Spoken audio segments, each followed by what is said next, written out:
Hi, it's Fibby27, and today I'm going to be showing you how to create a super easy void room in Minecraft.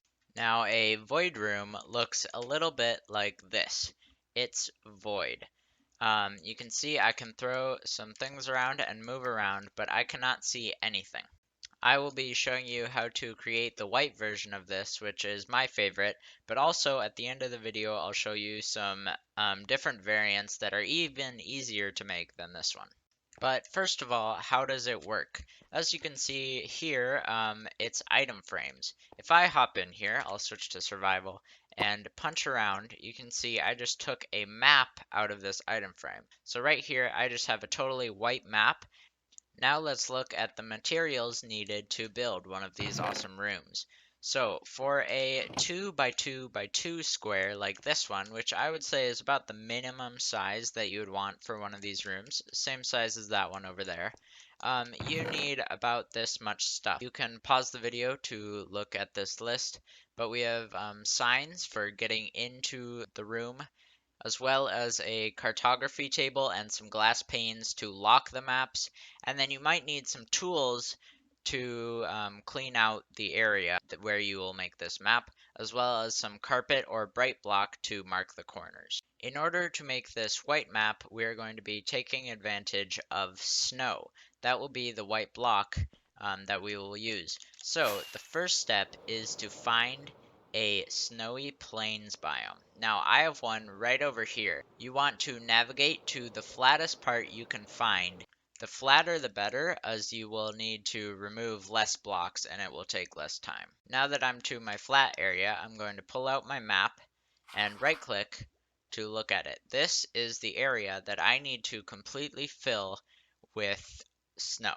The first thing you want to do is mark out your corners. So I'm going to go right over here where I think a corner might be and place a bright block. Now you can see I cannot see that orange block on the map, so I'm going to move one a little bit closer, and you just have to do this to try and find the corner. There, it was one too far south, and there we go. That is a perfect corner block. So now we just have to mark out all four corners.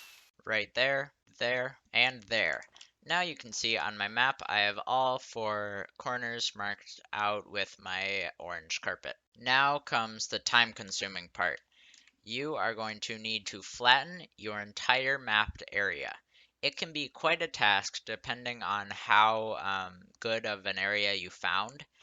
But yeah, you want to take the whole area down to probably your lowest point because removing blocks is better than placing them. So for me, I want to get everything down to Y63. This is the time when you are going to want those efficiency 5 pickaxes and at least efficiency 4 shovel to clear out all of that dirt and stone. You don't have to worry about placing down any snow right now, you just have to get all blocks down to a solid layer on the bottom.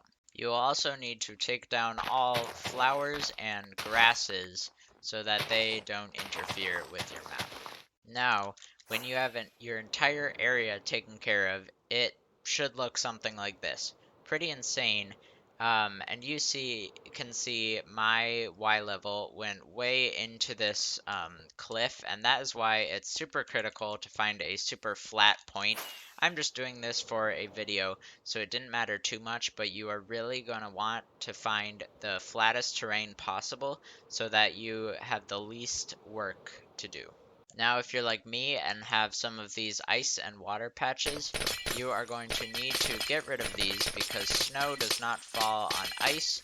It's a non-solid block and snow does not stick to it. So you can cover these up with dirt or stone or any solid block. And also these air spaces formed by caves will also need to get covered up.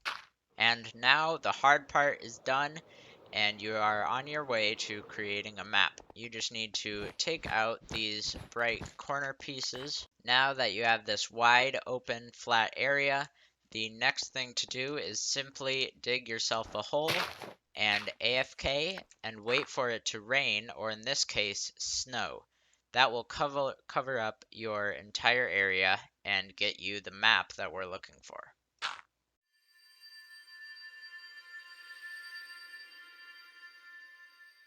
Now, with the snow cleared, we have this unreal looking slab of snow. And you may notice on the upper side of your map, there is like different shadings of the white color. This is because the snow is like highlighted. So what you will have to do is make sure that over here you have a line of like a one high wall. This will give everything the same white color as you can see start to happen on my map. Also over here, if you have a hill on the side, you will need to clear this down to just a one high wall as well, so that it looks like that. Now that your map looks correct, we need to lock it. So walk outside of the area so that your cursor doesn't appear there, and then place down a cartography table. And now with one glass pane, you can take your map that looks correct, put that right there, and you can see that locks the map, meaning that nobody can put anything there and mess it up. Now you have this, and it's a nice locked map. Now you can place all of your empty maps right there, and this will copy them. So now you have two locked maps. You can put them back over there. 4, 8, 16, and now you have all of your 24 maps. Now it's finally time to create your room. So, one important thing to realize when you're making this is you will need sea lanterns or jack-o'-lanterns or glowstone, some sort of solid light block to give all the maps the same color. I don't know if you can see this on YouTube right now, but these two maps are different colors. That is because these maps right here are lit by the sea lanterns and these are not. So sea lanterns or any block like that will light one map away from them. This means you have to space sea lanterns throughout your build. So if I'm going to be making one wall right here, you can see I can place a strip of sea lanterns right there. Actually, I'm just making this too wide, so I can break that and then make some other walls like this. And you can use sea lanterns as the floor and the ceiling. Now when you have something a bit like this, you can use signs or fence gates and place them right here with no text, because these you can walk through but also place item frames on. So now you have to place item frames around the entire room, and then it is time for your maps. Once again, place them in all the item frames and you will start to see this room come together. And there we have it. Our void room is finally complete. Now that you've finally gone through all that work, I'm going to show you easier ways to do it. So, using the end and the nether, we can make maps in there. In the end, you can fly out to the void and then create a map and you'll get this gray effect instead of the white. And in the nether, it's not a solid color, but it's really pretty funky.